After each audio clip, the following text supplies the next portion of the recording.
Mr. Kelly, 1.5 minutes. I too would like to thank Mr Verhofstadt and his team for his good work and for the resolution before us today, and also thank him for coming to Ireland 2 weeks ago, where he was well received, and like Mr Barnier, who came in May to the EPP Bureau meeting, went to the north to see the position of the border.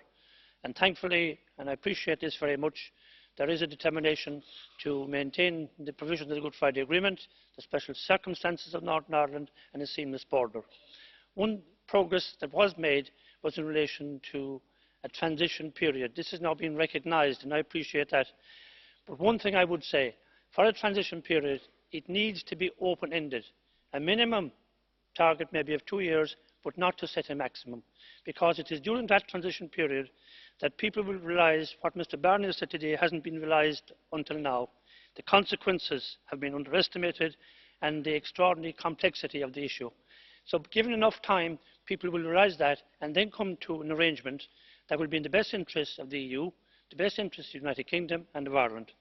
The other point I would like to make is an awful lot of speeches, even here today. A lot of them have to be taken with a pinch of salt because they are aimed at constituents back home. It's grandstanding. We need less of the public speeches and more of engagement where it matters most, around the negotiating table. And I think that over a period of time, around the negotiating table, trust can be built and we can come to conclusions that are satisfactory to everybody.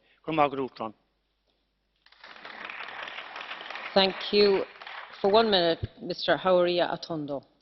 Señora presidenta, esta mañana hemos oído aquí un apoyo encendido por parte de Mr Farage al nacionalismo catalán y creo que es un torpedo mortal a la causa independentista de Cataluña, porque no puede haber peor